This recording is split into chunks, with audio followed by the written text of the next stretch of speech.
The drizzle fell lightly on the bustling streets of New York, casting a misty veil over the shimmering skyscrapers. Vera Grace stepped off the old bus, her worn green umbrella trembling with each gust of cold wind. At 26, she didn't stand out in the crowd, her brown hair tied neatly, her gentle blue eyes and a thin coat frayed at the shoulders.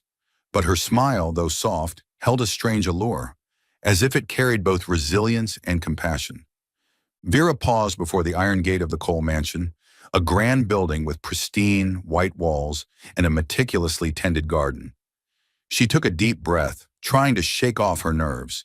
This was a big opportunity, a nanny job for Jonathan Cole's son, the CEO of Cole Enterprises, the city's most powerful real estate conglomerate. If hired, she'd save enough to chase her dream. Opening a charity daycare for orphaned children, kids like her, who grew up without anyone to call family. Vera was raised in an orphanage on the outskirts of New York. Her childhood was filled with long, lonely days and nights of silent tears, with no one to pick her up after school. Yet those hardships forged her into someone strong, always seeking to bring joy to others. She loved children, not just for their innocence, but because she knew what it felt like to need someone to listen, someone to hold your hand when the world felt too vast. The gate opened, and a middle-aged butler led her into the main hall. The interior of the Cole mansion left Vera awestruck. Soaring ceilings, sparkling crystal chandeliers, and abstract paintings on the walls.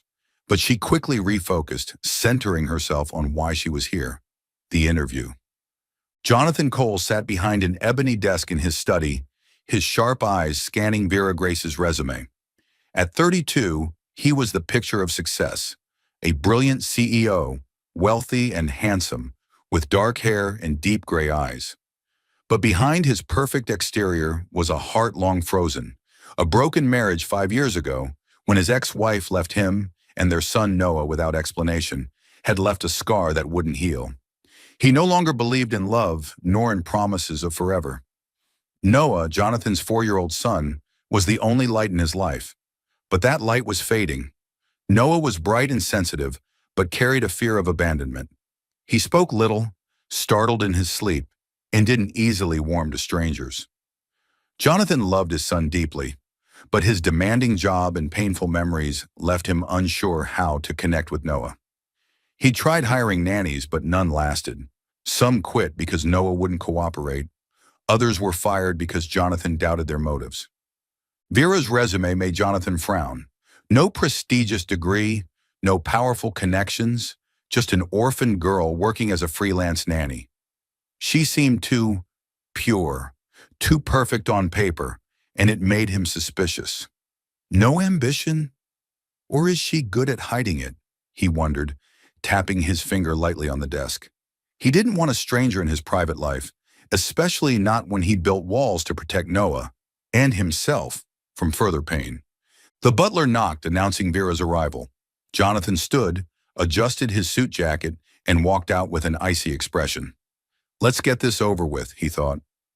Vera sat across from Jonathan in the vast living room, her hands clasped tightly to hide her nervousness. He was taller than she'd imagined, with an imposing presence that made her feel small. His voice was low and sharp as he began the interview. Miss Grace, how long have you been a nanny? Jonathan asked, his gaze probing, as if trying to see through her. 4 years, sir, Vera replied, her voice soft but clear. I've cared for many children, from infants to elementary age. I love this work. He gave a faint hum, flipping through her file. No early childhood education degree, no notable connections. What makes you think you're suited for my son? Vera didn't flinch. She met Jonathan's eyes, though his cold stare made her shiver. I don't have a fancy degree, but I know what children need. Not just basic care, but genuine attention. I believe I can help Noah feel safe. Her words made Jonathan pause. There was something in her tone, sincere, unguarded, that unsettled him. He didn't want someone who could so easily stir his or Noah's emotions.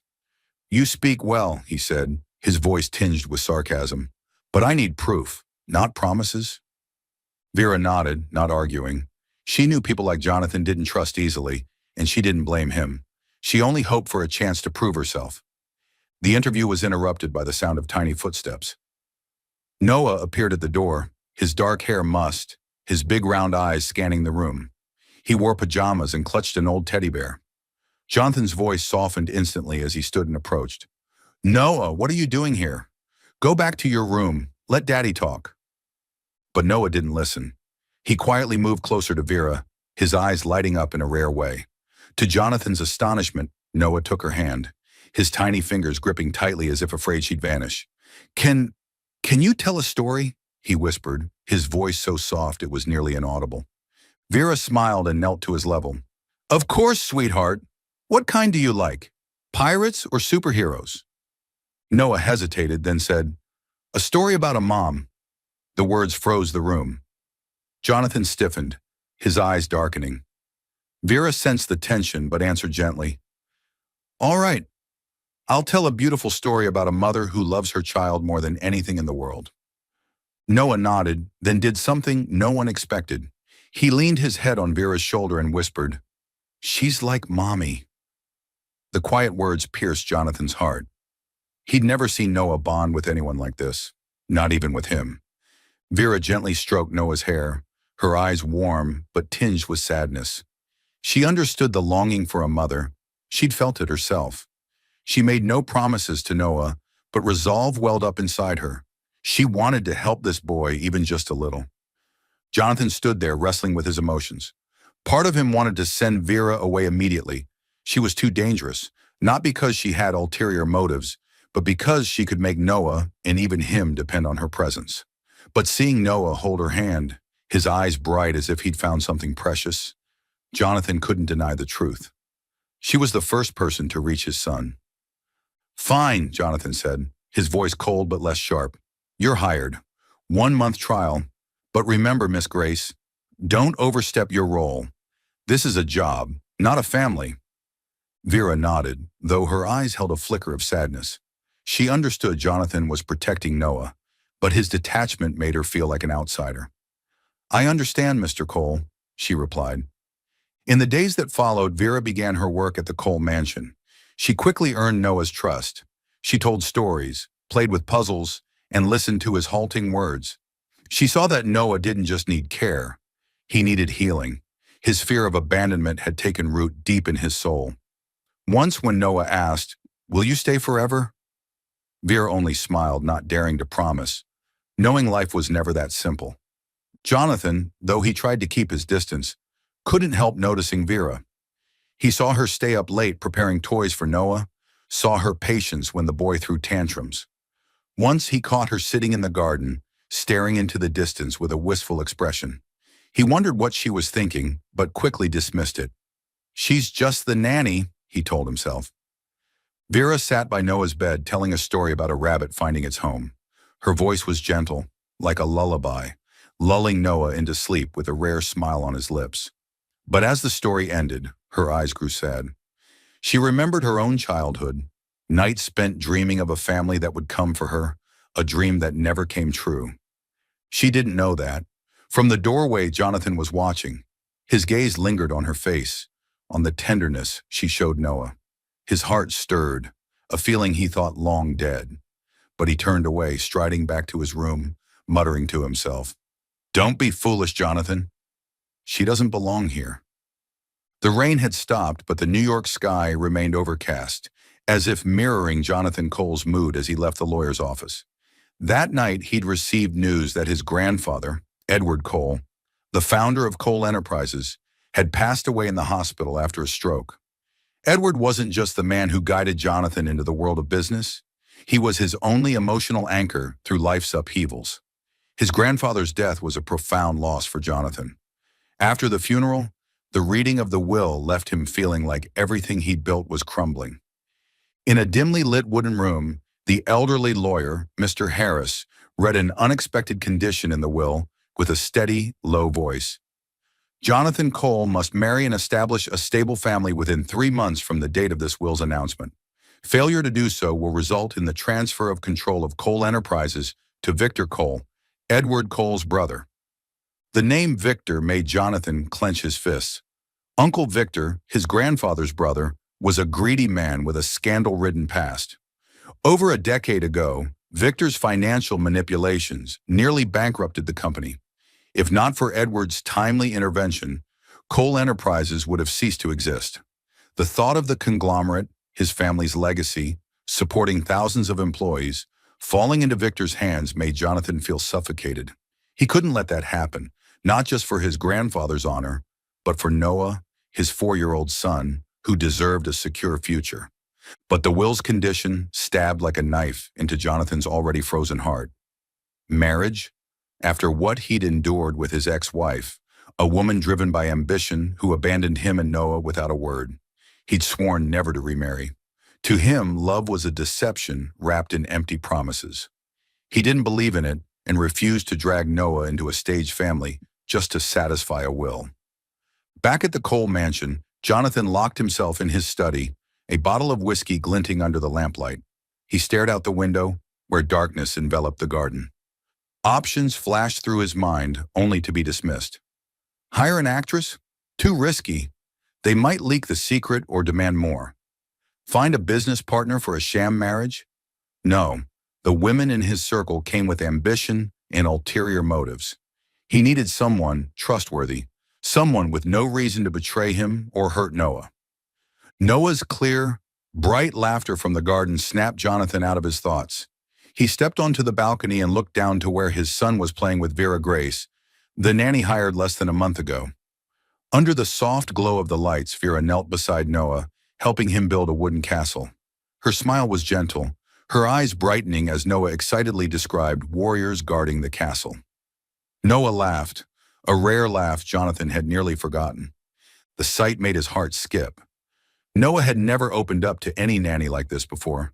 With Vera, the boy seemed to have found a safe haven, someone who listened to his trivial stories without judgment. Jonathan realized something. Vera wasn't just Noah's nanny. She was the only person in his life right now without hidden motives. She didn't care about money or power, evident in how she declined small gifts offered by the butler. She genuinely cared for Noah, and more importantly, she had no reason to betray him. The thought struck like a spark. Vera Grace. She could be the answer. Vera was wiping dirt from Noah's hands when the butler arrived, informing her that Mr. Cole wanted to see her in the study. Surprised, Jonathan rarely summoned her directly, usually communicating through the butler or brief notes. She smoothed Noah's hair and gave him a reassuring smile. "I'll be back soon, sweetheart. Play with your teddy bear, okay?" Entering the study, Vera sensed a heavy atmosphere.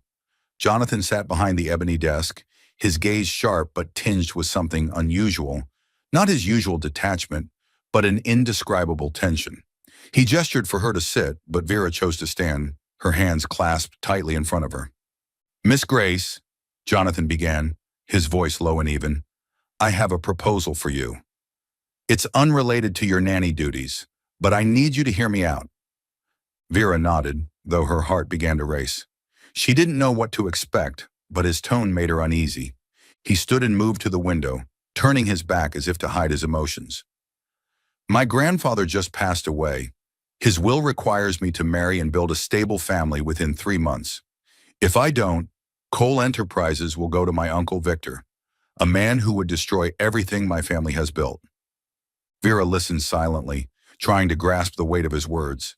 She knew Cole Enterprises wasn't just a company. It funded social programs, including ones for orphans she'd always supported. But why was he telling her this? Jonathan turned, his eyes locking onto hers.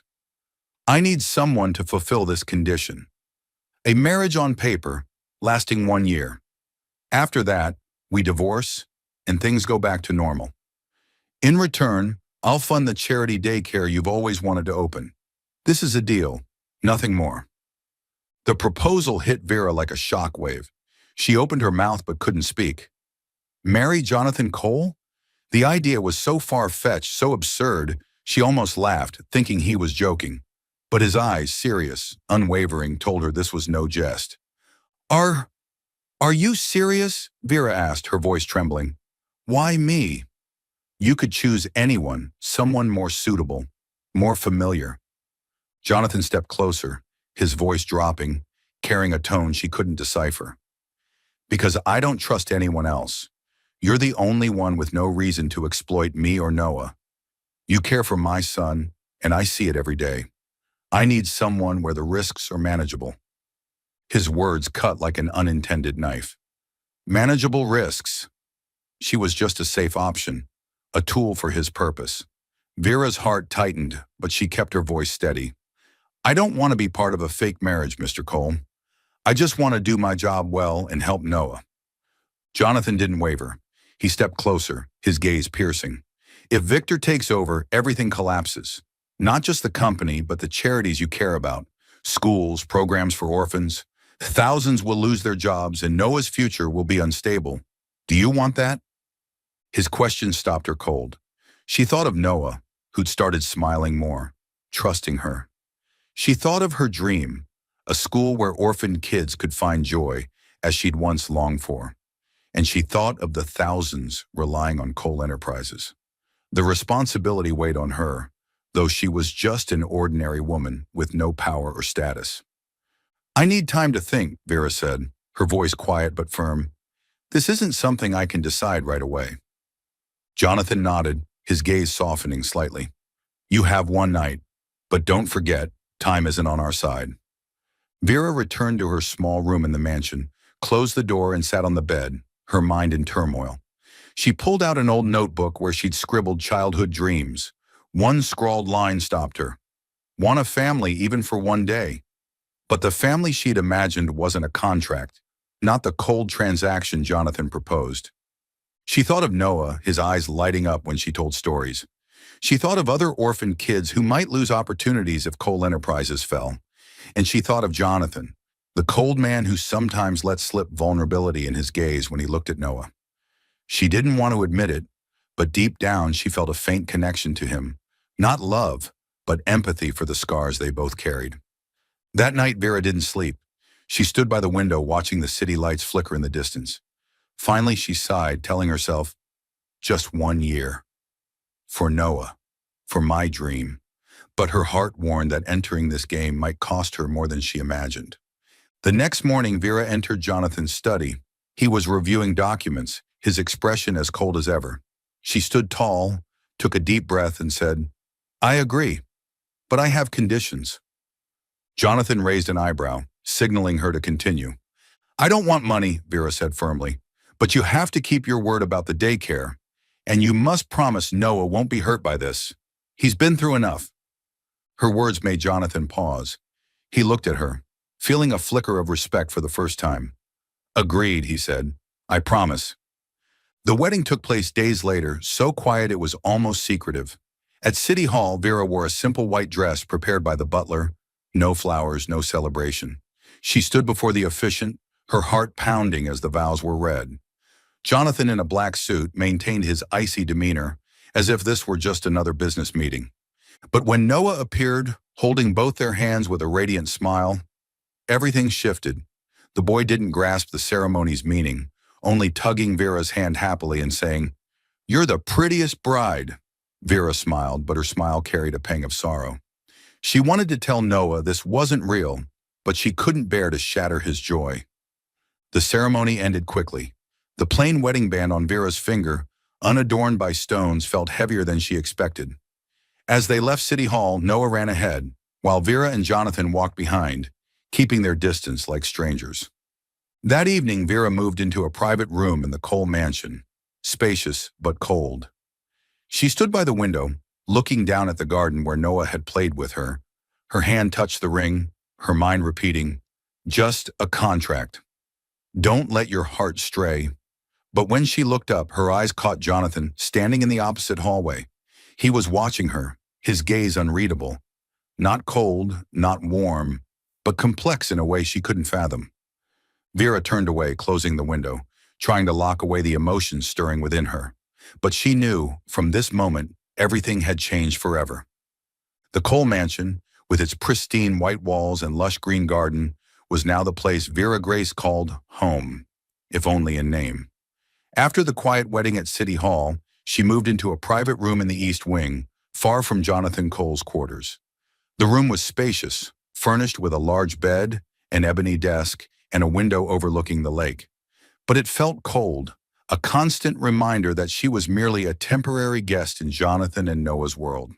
On her first day living there, Jonathan summoned her to his study. He stood behind his desk, his gray eyes as cold as stone.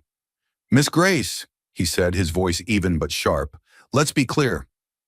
We only play our parts in public, for shareholders, family, the press. Here, you're still Noah's nanny, and I'm your employer. Nothing more, nothing less." Vera nodded, her heart tightening slightly. His words weren't surprising. She'd known this was a transaction from the start, but his detachment left her with an indescribable emptiness. "I understand, Mr. Cole," she replied, her voice soft but firm. "I'll do my duty." Jonathan held her gaze a second longer than usual, as if searching for something in her blue eyes. Then he turned away, signaling her to leave. As the door closed behind her, Vera exhaled, telling herself to keep her heart in check. This wasn't a family nor love, just a contract lasting 1 year. Their daily lives unfolded like parallel lines, never crossing. Jonathan left early each morning, immersed in meetings and business strategies at Cole Enterprises. Vera spent her days with Noah, caring for the boy with all the love she had. She taught him to draw, read books, and told stories of grand dreams. Stories she'd once told herself during lonely nights at the orphanage. Noah became the unwitting bridge between two strangers. The 4-year-old, with his messy black hair and big round eyes, gradually opened up to Vera. She didn't push him to talk or force him to overcome his fear of abandonment. Instead, she listened patiently, letting him come to her on his own. One afternoon, as they sat under an oak tree in the garden, Noah suddenly handed her a drawing. It showed 3 figures holding hands, a tall man, a small boy, and a girl with long hair. "This is Daddy, Noah and Miss Vera," he said, his voice full of pride. Vera's throat tightened. She stroked Noah's hair, smiling to hide the tears welling up. "It's beautiful, sweetheart," she said. "I'll keep it forever." But inside, a voice warned her, "Don't let Noah get too close. When the contract ends, he'll lose another important person." The thought pierced her heart. Jonathan, though he tried to keep his distance, couldn't ignore Noah's changes. The boy smiled more, no longer startled awake from sleep. The nightmares that once made Noah cry out had faded, replaced by excited chatter about "Miss Vera said this," or "Miss Vera did that." One evening, returning home late, Jonathan stood outside Noah's room, hearing Vera sing a lullaby, a gentle song he'd never heard. Noah slept soundly, his face peaceful, while Vera held his hand as if afraid he'd vanish. That moment stirred something unfamiliar in Jonathan. Not love, he told himself, just gratitude. Vera was doing better than any nanny before her, but he couldn't admit that. Deep down, he was growing curious about her gentle smile, her wistful eyes, the way she gave her whole heart to his son without asking for anything in return. One night, Noah spiked a high fever. Vera noticed when he whimpered in his sleep, his forehead burning. She immediately called the family doctor, but tended to him herself while waiting. She wiped him down with cool cloths, softly singing to ease his discomfort. "I'm right here, sweetheart," she whispered, holding his hand tightly. "Everything will be okay." The doctor arrived, examined Noah, and prescribed medicine, assuring her it was just a common fever. But Vera stayed by his bedside. She sat through the night, changing cool cloths, checking his temperature, and murmuring reassurances. As dawn broke, exhausted, she slumped by Noah's bed, still holding his hand, and fell asleep. Jonathan returned from a late meeting, his steps slowing as he saw the scene in Noah's room. Vera was asleep, her brown hair disheveled, her face tired but still radiating gentleness. Noah lay beside her, breathing evenly, his small hand clutching her finger. The early morning light streamed through the window, casting a soft golden glow over them, like a painting Jonathan couldn't look away from. His heart stirred, a beat he thought long dead. He stood there wrestling with himself. "It's just gratitude," he told himself. "She's doing her job well, that's all." But as he gently draped a blanket over Vera, his fingers brushed her shoulder, sending a jolt through him. He pulled back quickly, turned away, and tried to shake off the feeling. To avoid suspicion from shareholders and family, Jonathan and Vera had to appear together at a charity gala hosted by Cole Enterprises. Vera was nervous when she received a gift box from Jonathan, a shimmering emerald evening gown sparkling like the sea. She'd never worn anything so luxurious, and as she stood before the mirror, she felt like a stranger. The dress hugged her curves, but she only felt awkward, afraid of embarrassing Jonathan in front of the crowd. Entering the ballroom, Vera felt dozens of eyes on her. Jonathan, dashing in a black tuxedo, offered his arm. "Just act natural," he whispered, his voice low but reassuring. "They only need to see us as a couple." Vera nodded, forcing a smile. But as they moved through the crowd, questions from shareholders and partners overwhelmed her. "A secret wedding, was it? How did you two meet?" a middle-aged woman asked, her eyes brimming with curiosity. Vera opened her mouth but didn't know how to respond. Jonathan subtly squeezed her hand under the table, his touch warm and steady. "Let me handle it," he murmured, then turned to the woman with a perfect smile. "We met because of Noah. She's special, not just to me, but to my son." His words stunned Vera. She knew it was an act, but the sincerity in his voice made her heart race. His touch, though unintentional, left her flustered. When their eyes met, she quickly looked away, afraid he'd see emotions she hadn't yet admitted to herself. That night, back at the mansion, Vera stood before the mirror, slipping off the gown. She looked at the plain wedding band on her finger, wondering if she was letting her heart stray. "This isn't real," she reminded herself. But Jonathan's smile, his hand holding hers, haunted her through the night. One afternoon, Vera was playing with Noah in the living room, stacking wooden blocks into a castle. In her excitement to grab more toys, she accidentally knocked over her old cloth bag, and a worn leather notebook slid out, rolling under the couch.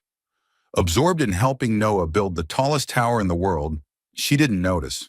When she cleaned up later and checked her bag, she realized the notebook was gone. She knelt down, searching the floor, under the couch, behind the curtains, but found nothing. Her heart sank. The notebook held childhood scribbles, dreams she'd written in the orphanage. It was worthless to anyone else, but to her it was an entire world. "Noah, have you seen my little notebook? The one with the brown leather cover?" she asked, keeping her voice calm. Noah shook his head, busy with his castle. Vera searched a bit longer, but to no avail. She sighed, telling herself it must have fallen somewhere and would turn up later. Still, the loss left her somber all day. That evening, after putting Noah to bed, Jonathan entered the living room to grab some documents. As he bent to pick up a pen that had rolled under the couch, he spotted something odd. A worn leather notebook, tucked behind a couch leg. He picked it up, running his hand over its rough surface. No name, no clear markings, but he guessed it was Vera's. She was the only one who carried such simple things. He took the notebook to his study and set it on his desk. Part of him wanted to open it, curious about what she'd written, but he hesitated.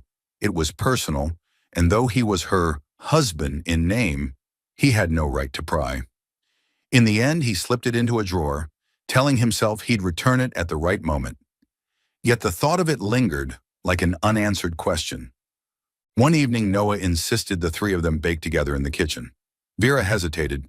She didn't want to cross boundaries with Jonathan, but Noah's eager eyes were impossible to refuse. She gathered flour, eggs, and chocolate, while Noah ran around, laughing brightly.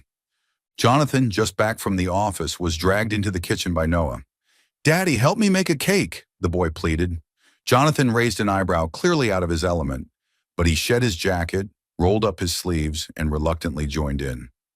Vera guided him to mix the batter, but he clumsily spilled flour across the counter, making Noah burst into laughter. Vera laughed too, flour dusting her cheek, her eyes sparkling under the kitchen lights. "Mr. Cole, like this," she said, taking his hand to show him how to stir. Their touch made them both freeze. Time seemed to slow, and for a moment the kitchen felt strangely warm. Noah, oblivious to the tension, clapped and cheered, "Our cake will be the best." Vera turned away, pretending to wipe flour from her hands, while Jonathan cleared his throat, focusing on the mixing bowl as if it were a $1 million contract. When the cake was baked, the three sat around the kitchen table, sharing slices of slightly lopsided chocolate cake. Noah devoured his, while Vera and Jonathan exchanged a glance, wordless but heavy with meaning. For the first time, Jonathan smiled freely, a smile that lit up his usually cold face. But when their eyes lingered too long, both looked away. Vera told herself this was just an act, just for Noah. Jonathan told himself he couldn't feel anything beyond gratitude. A sweet, fragile feeling settled over the kitchen, like an unspoken promise. The pale golden sunlight filtered through the large glass windows, glinting off the polished wooden floors of the Cole mansion. Vera stood in the garden with Noah, gathering dried leaves for a craft project. The boy's laughter rang out, clear as wind chimes, melting her heart. But deep inside, Vera felt an unnameable void. 2 months since signing the marriage contract with Jonathan Cole, she tried to stick to the rules. A transaction, no emotions. Yet the small moments with Noah, and the times Jonathan's gaze lingered on her, made her heart waver. Jonathan stood on the second-floor balcony, watching the garden below. He'd just finished a work call, but his mind drifted to Vera. She was kneeling beside Noah, showing him how to arrange leaves into the shape of a bird. Her smile, simple, sincere, stirred something strange in him, as if his heart was awakening from a long slumber. He frowned, telling himself it was merely gratitude for a dedicated nanny. But when Noah ran to hug her, calling Miss Vera, with such affection, Jonathan couldn't deny that the scene made him want to join them, to be part of it. One Saturday morning, Vera took Noah to the children's hospital for a routine checkup.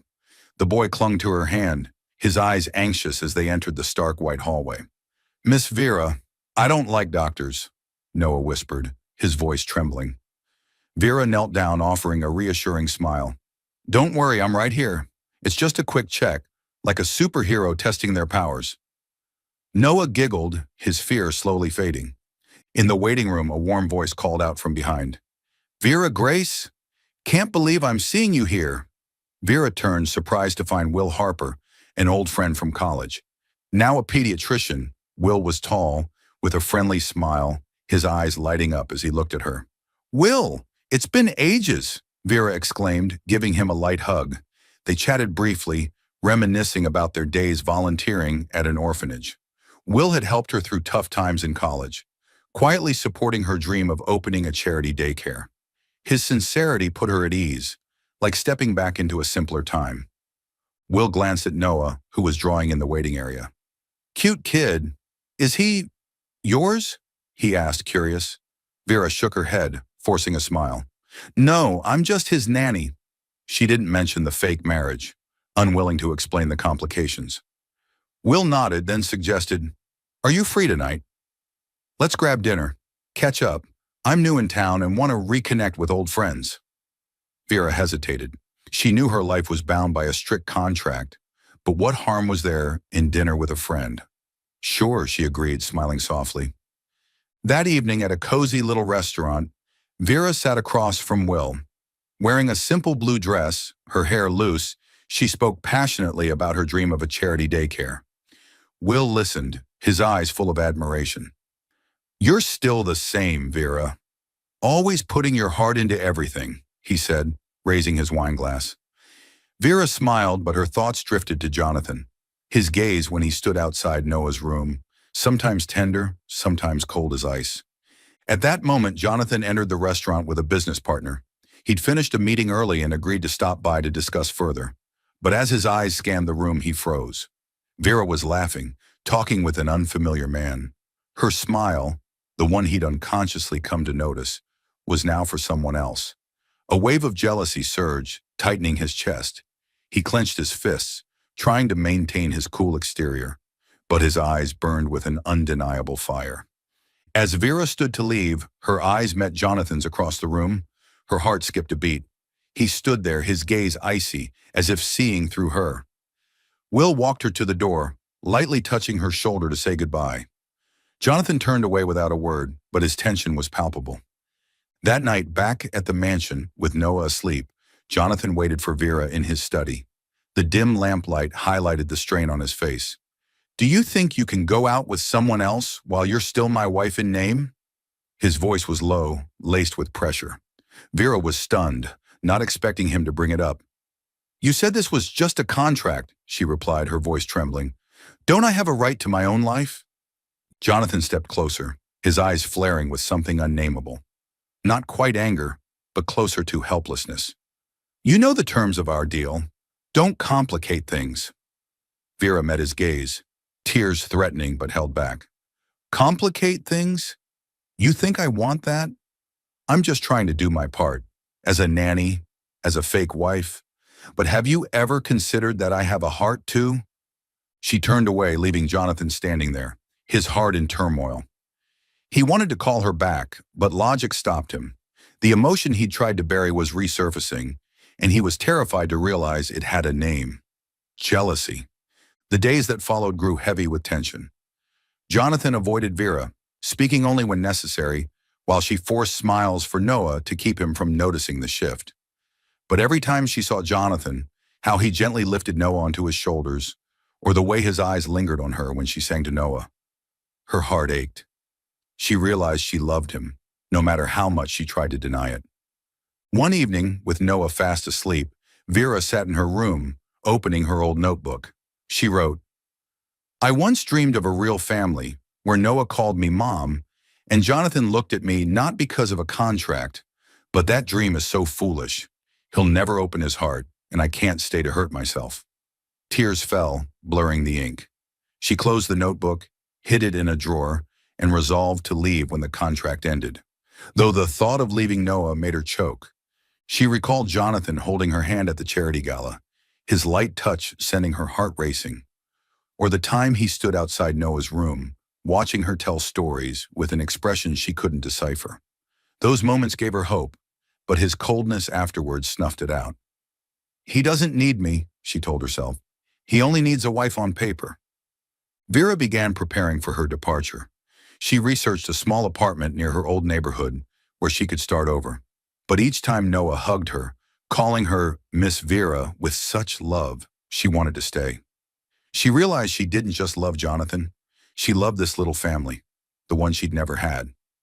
One day while taking Noah to the park, another mother struck up a conversation, casually asking, Such a sweet kid. Are you his mom? Vera smiled sadly, shaking her head.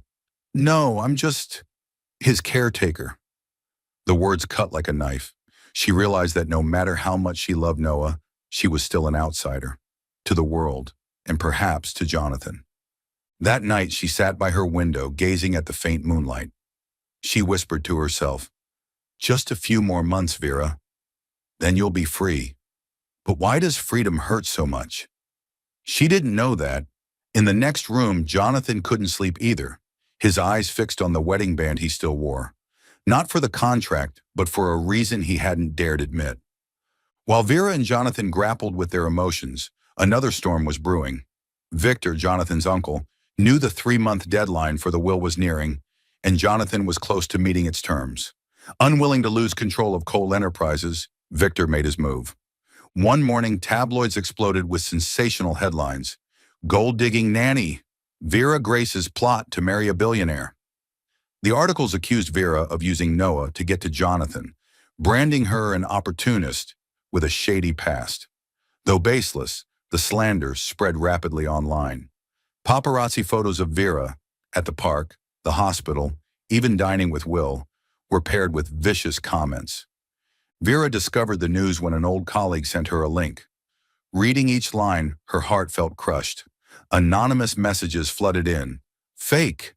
You don't deserve the Coles. She tried to stay calm for Noah, but when he asked, Miss Vera, why are you sad? She only hugged him, unable to answer. At a charity event they both had to attend, Vera felt the weight of judgmental stares and whispered gossip. A wealthy woman, Victor's friend, loudly asked in front of the crowd, Miss Grace, I hear you're quite skilled at charming the rich. Any secrets to share? Laughter erupted, and Vera lowered her head, clutching her dress. Jonathan, beside her, started to speak, but Vera stopped him with a subtle shake of her head. She didn't want him defending her, not for the contract. That night back at the mansion, Vera couldn't take it anymore. She stood outside Jonathan's room and knocked. When he opened the door, she said, her voice breaking, I don't want to be a burden. Noah deserves a peaceful life, not one dragged through gossip because of me. I think I should leave. Jonathan froze. Leave, he repeated, his voice louder than usual. You think running away will fix this? Vera looked at him, tears streaming down. I don't belong here, Jonathan. I never did. She turned away, leaving him standing there, his heart gripped by a fear he hadn't felt in years. The fear of losing her. Days later, at a critical shareholders meeting for Cole Enterprises, Victor played his final card. Before dozens of shareholders and the press, he stood, his tone dripping with sarcasm.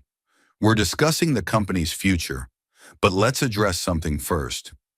Jonathan's marriage to that nanny, an obvious opportunist, is it trustworthy? Is he fit to lead when he lets someone like her into the Cole family? The room buzzed. Jonathan, at the head of the table, clenched his fists. He glared at Victor, his eyes sharp as knives. But as Victor continued, she's nothing but a gold digger. Jonathan shot to his feet, his voice ringing out, cold but powerful. Enough! The room fell silent. Jonathan stepped forward, his gaze sweeping over everyone. I love my wife, he said, each word deliberate. Vera Grace is the only person I trust to be a mother to my son. She doesn't need wealth or status, but she's given Noah and me something no one in this room could buy. A family. Anyone who insults her insults my family. His declaration stunned the room. Shareholders exchanged glances. Reporters scribbled frantically. Victor paled, unprepared for Jonathan's public stance. But the most shocked was Jonathan himself. As he spoke, he realized his words weren't an act. They were true. He loved Vera, not because of the contract, but because she'd brought his heart back to life. Vera, invited to the meeting for a charity initiative, stood in the corner, hearing every word. Her heart pounded, tears falling silently. She wanted to believe him, but fear of being hurt held her back. When the meeting ended, she slipped away without a word to Jonathan. Gray clouds blanketed the sky, mirroring the heavy mood within the Cole mansion. Vera stood in her private bedroom, quietly packing her few belongings into an old suitcase. The green sweater she'd worn while playing with Noah, the fairy tale book she read to him each night, and a drawing Noah had given her. Each item carried memories of the days she'd lived as part of this family. But the marriage contract with Jonathan Cole was over. His grandfather's will had been fulfilled, the inheritance officially secured, and Noah was safe with his father after a court victory. For Vera, it meant she had no reason to stay. She looked at the plain wedding band on her finger, touching it one last time before slipping it off and placing it on the bedside table. Her heart ached, as if tearing itself apart. This is the right thing, she told herself. I can't stay hoping for something that isn't real. But every step she took in this room, every corner of the house that reminded her of Noah and Jonathan, made her want to turn back, to believe the past months weren't just an act. That afternoon, Vera sat beside Noah in his room, forcing a bright smile despite her breaking heart. Noah was playing with a toy airplane, but his eyes fixed on her, sensing something was wrong. Miss Vera, why are you sad? He asked, his clear voice tinged with worry. Vera took a deep breath, holding his hand, trying to keep her voice steady. I have to go away for a while, Noah, but I'll visit you, okay? I promise to bring lots of storybooks. Noah shook his head fiercely, his eyes welling up. No, don't go. You're my mom. His words stabbed her heart. Vera knelt, hugging him tightly, tears falling silently onto his shoulder. I'll always love you, Noah, she whispered, her voice breaking. No matter where I am, I'll always be your Miss Vera. Noah sobbed, clinging to her, but Vera knew she couldn't stay. If she didn't leave now, she'd never find the strength. She gently pried Noah's hands away, kissed his forehead, and stood. He followed, grabbing her shirt, but Vera only gave a sad smile, stroking his hair one last time before leaving the room. In the living room, she left a letter on the dining table, where she, Jonathan, and Noah had once baked together, laughing like a real family. In trembling handwriting, she wrote, Thank you for letting me feel like I belong to a family, even if it was pretend it was real to me. Take care of Noah.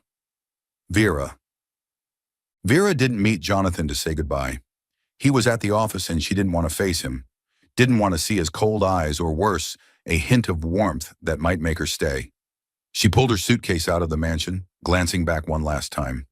The house was now just a beautiful memory, but she knew she didn't belong here. She returned to her old neighborhood, where she'd grown up in an orphanage. The small apartment she rented smelled of fresh paint, but felt strangely empty. Vera began preparing for the charity class Jonathan had promised to fund, teaching children to draw and read. She threw herself into work, trying to fill the void in her heart with their laughter. But each night, as moonlight spilled through her window, she thought of Noah, his loving Miss Vera, and Jonathan, his gaze when he stood outside Noah's room, as if he wanted to say something but never did. She wondered if she'd truly done the right thing by leaving, or if she was just running from her heart. The Cole mansion grew colder than ever without Vera. Noah barely left his room, clutching the drawing he'd made for her, crying for Mommy Vera. Jonathan tried to comfort him, but each time he saw Noah's sad eyes, a sharp pain pierced his chest. He'd once thought he could control everything, his company, his life, even his heart. But now the emptiness in the house showed him how gravely he'd erred. One evening, after Noah fell asleep following a long bout of tears, Jonathan entered the living room and spotted Vera's letter on the table. He opened it, reading each line, his heart constricting. Even if it was pretend, it was real to me. The words stunned him, like a jolt waking him from a rational trance. He recalled Vera's old notebook, the one he'd found when she dropped it in the kitchen. He retrieved it from his drawer, opened it with trembling hands and read her long-ago words. Want a family even for one day. Want to be called mom, to be loved without fear. Each word cut like a knife, rousing him from the walls he'd built after his failed marriage to Sophia. He remembered Vera's smile as she played with Noah in the garden, how she stayed up all night caring for him when he was sick, how she stood strong against Victor and Sophia to protect his family. He realized he loved her, not for the contract, not for saving his company or Noah, but because she'd healed the wounds in him and his son. She was the light he never wanted to lose. Jonathan stood, clutching the letter, his eyes resolute. I can't let her go, he whispered to himself. He looked out the window, seeing rain begin to fall. A thought struck him. Vera's charity class was holding its opening today at the community center. He had no time to hesitate. Grabbing his coat, he ran to his car, determined to find her before it was too late. Rain poured over the city, turning streets into rushing streams. Jonathan drove through crowded intersections, his heart pounding as if it might leap from his chest. He carried no umbrella, no plan beyond a fierce resolve. Find Vera, tell her the truth. Arriving at the community center where her class was held, he parked and stepped out, letting the rain soak his suit and hair. Inside the small room, Vera stood among children, wearing a simple white blouse, her hair damp from shielding a child from the rain. She was helping them hang drawings on the wall, smiling gently, but her eyes held a sadness, as if hiding a void no one saw. Today's opening was the dream she'd nurtured for years, but without Noah, without Jonathan, it felt incomplete. Jonathan pushed open the door, rainwater dripping from his hair onto the floor. The sound made everyone turn. Vera looked up, stunned to see him standing there, drenched, his eyes locked on her as if no one else existed. The children whispered curiously, but Vera only heard her racing heartbeat. Jonathan, she whispered, her voice trembling. He strode straight to her, ignoring the onlookers. Vera, he said, his voice low but brimming with emotion, each word pouring from his heart. I don't need a contract anymore. I don't want to lose you. Be my wife, Vera. For real this time. Vera stood frozen, tears spilling, mingling with the rain on her cheeks. She shook her head, her voice breaking, hardly daring to believe. Why now? You don't need me anymore, Jonathan. You have Noah. You have everything. Jonathan took her hand, pulling her outside into the pouring rain. The cold water soaked her clothes, but she felt only the warmth of his grip. Because I was a fool, he said, his voice strong yet pained. I was scared to love again, scared of being hurt. But I can't live without you, Vera. You're my family, Noah's family. I love you. She looked at him, her heart racing, still fearing this was a dream that would vanish. If you mean it, why did you let me go? She asked, her voice breaking, tears blending with the rain. Jonathan pulled her into his arms, holding her tightly, rain drenching them both. Because I was a fool, he repeated, his voice trembling with emotion. But from now on, I won't let you go anywhere." He leaned down, kissing her, a deep, fervent kiss, as if to erase every distance, every pain between them. Vera kissed him back, her hands clutching his shirt, her heart finally finding its home. The children inside clapped and giggled, but the two heard nothing but the rain and their own heartbeats. Under the downpour, they stood, holding each other, as if the world contained only them. They returned to the mansion, soaked but hand in hand, their hearts lighter than ever before. As the door opened, Noah raced down the stairs shouting, "Mommy Vera!" He leapt into her arms, hugging her tightly, his eyes sparkling with happy tears. Vera knelt, embracing him, hearing him call her mom, for the first time without hesitation. She looked up at Jonathan, seeing him smile, a genuine smile, no longer cold or distant. In the living room, under the warm golden lamplight, Jonathan took the wedding band Vera had left behind and knelt before her. "This time it's not a contract," he said, his voice warm, his eyes shining with love. "Be my wife, Vera, forever." She nodded, tears falling, as he slipped the ring onto her finger. The band now held a new meaning, not a bond of obligation, but a promise of eternity. Noah clapped, bouncing around them, beaming. "We're a real family now." That night, with Noah fast asleep, Vera and Jonathan stood by the window, watching the rain subside, stars twinkling in the sky. He held her from behind, whispering in her ear, "I promise you a real family, one that will never leave you." Vera leaned into him, smiling, knowing this time it was forever. Their little family, though born from a contract, was now bound by the truest love. The gentle spring sunlight filtered through the tree branches, casting a warm golden glow over the Little Noah Charity School. The laughter of dozens of children echoed from the playground, where Vera Grace stood among them, wearing a light white dress, holding a sketch pad to guide them in coloring. A year had passed since she and Jonathan turned their fake marriage into a real one, and now she ran the school, the dream she'd nurtured since her orphanage days. Dozens of orphan children found joy and hope under her care, and Vera became an inspiration to the community, proving that kindness could change lives. Jonathan stepped out from the school's small office, where he served as honorary chairman. No longer the cold CEO of Cole Enterprises, he still managed the company but devoted more time to his family in this school, where he'd found life's true meaning. From a distance, he watched Vera smile radiantly among the children, his heart swelling with a warmth he'd never known before meeting her. That evening, in their cozy home, no longer the cold mansion of the past, Vera sat on the sofa, gently rubbing her growing belly. She was pregnant with their second child, and that happiness filled every corner of their family. Noah, now 5, knelt beside her, pressing his ear to her stomach, his eyes sparkling. "Little sister, you'll be so happy with Mommy Vera as your mom," he whispered, his voice clear and excited. Vera smiled tenderly, stroking Noah's hair, while Jonathan sat beside her, resting his hand on hers. They shared a loving glance. No words needed to know this was the family they'd both dreamed of, a real one. One weekend afternoon, the family gathered in the school's backyard. Jonathan held a shovel, Noah clutched a watering can, and Vera cradled a small sapling. Together, they planted it in the soil. Noah's tiny hands patting dirt over the roots while Jonathan supported Vera's shoulder, helping her stand steady. "This tree will grow with your little sister, Noah," Vera said, smiling. Noah nodded, cheering. "And with our whole family, too?"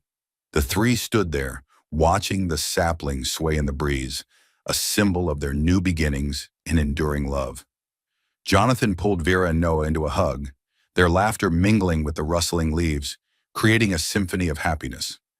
As dusk fell, Vera and Jonathan stood by the window, watching Noah play in the garden with a beaming smile. He held her from behind, whispering, "Thank you for giving me a family." Vera leaned into him, smiling, knowing their journey, from a cold contract to true love, was proof of the heart's power. Love sometimes starts with calculated steps, she thought, but with a sincere heart, it finds its truest rhythm, needing no contract to sign. Thank you for following this heartfelt story of Soul Stories channel. Share your thoughts about the story in the comments below. If you believe that true love can withstand all trials and sometimes begins in the simplest of ways, don't forget to hit the like button and share this story with your friends. To never miss out on touching and meaningful stories, subscribe to our channel and help us spread messages of love and warmth to everyone. Let's cherish the beautiful moments of life and love together.